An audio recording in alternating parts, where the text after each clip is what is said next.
What is up, guys? Tyler back on the SG1 Sports YouTube channel, and today we got some predictions for you for Thursday and Friday night games. So make sure you guys like and subscribe, and we'll just jump straight into it. Some games I didn't really put on this list. NC State taking on Western Carolina. I think NC State rolls 42-7. Missouri taking on Murray State. Not a lot. I mean, I'm going to watch some of that game just to see how Missouri does in the first half. They probably rolled a dice, 52-10, something like that. Kansas taking on Linderwood. I believe Linderwood is one of the newcomers to FCS football. I think they jumped from D3 to D1, so shout out to them for that. But Kansas should run the score up on them. Utah might struggle a little bit against Southern Utah early on, but they should hang on like 45-3 or something like that. Not really hanging on, but pushing through. Oklahoma taking on Temple. I like the Owls to cover there. They started that spread. It was around 45, almost 50 points, I think. Give me Temple to cover, OU outright, obviously, 34-6, something like that.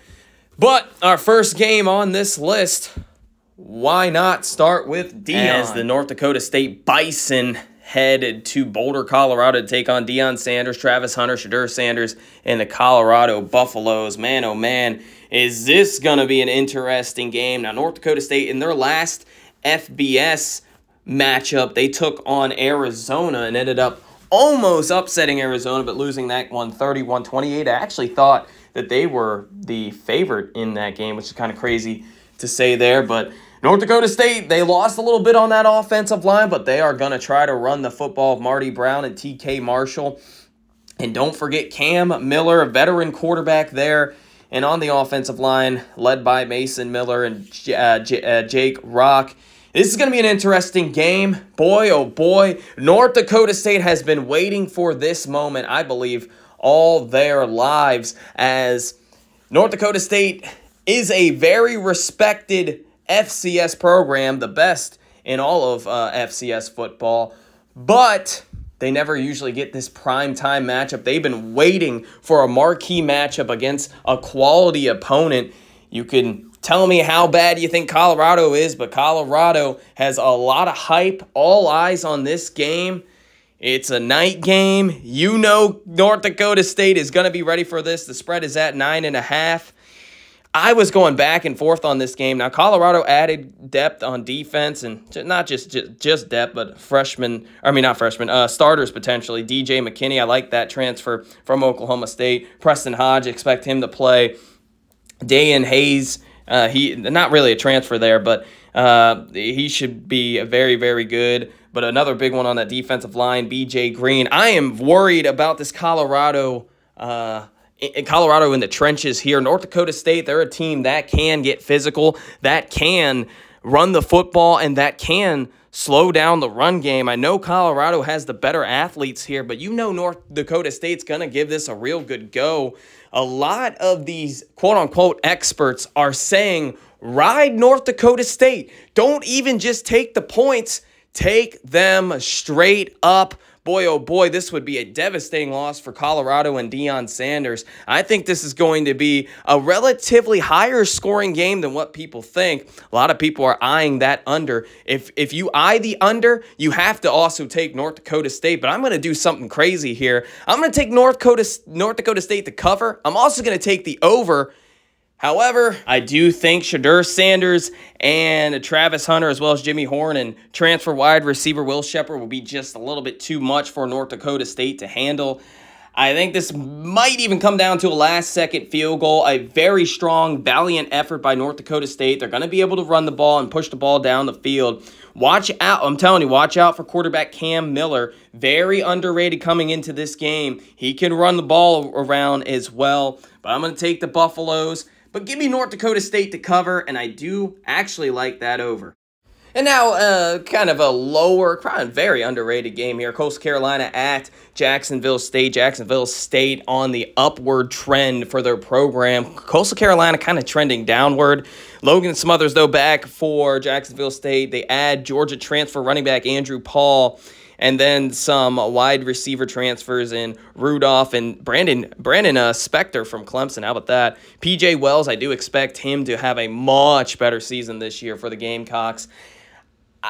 Not really too much to say about this game other than I'm very high on Rich Rodriguez and Jacksonville State. I thought that Jacksonville State could actually surprise some people last year. I think I had them going either 7-4 or 6-5. Now I can't really remember, but they ended up. I think they went 9-4.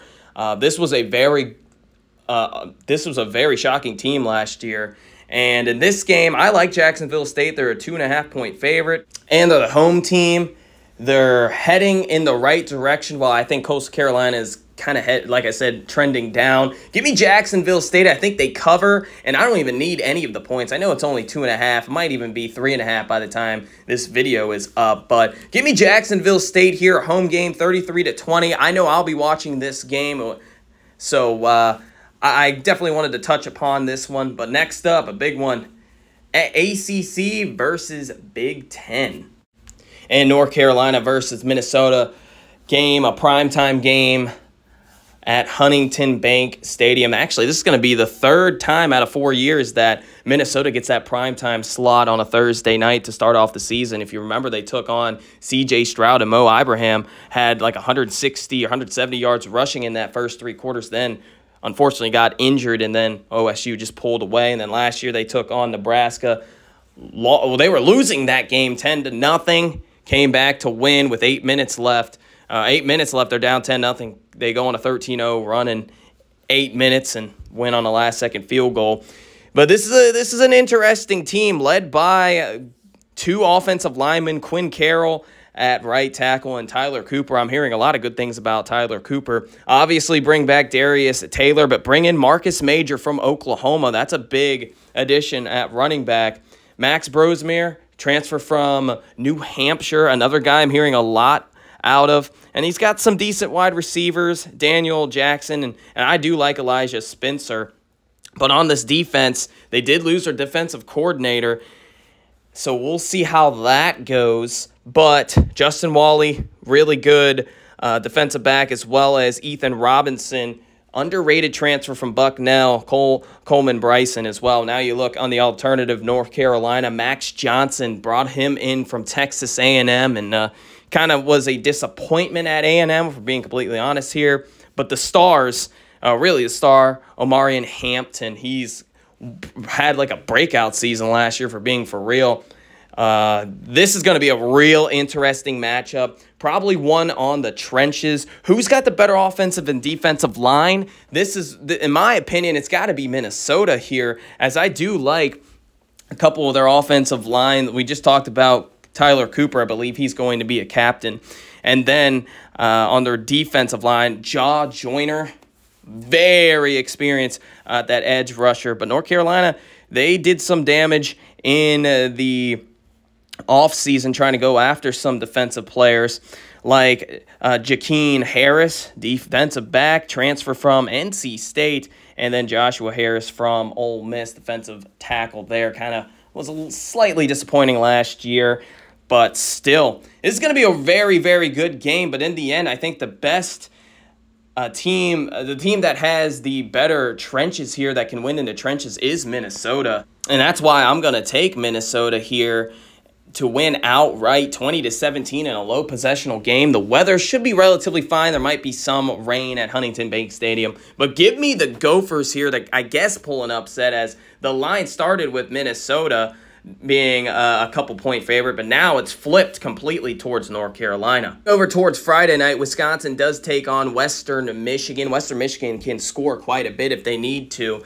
I like Wisconsin here. I guess I barely took them in the points there.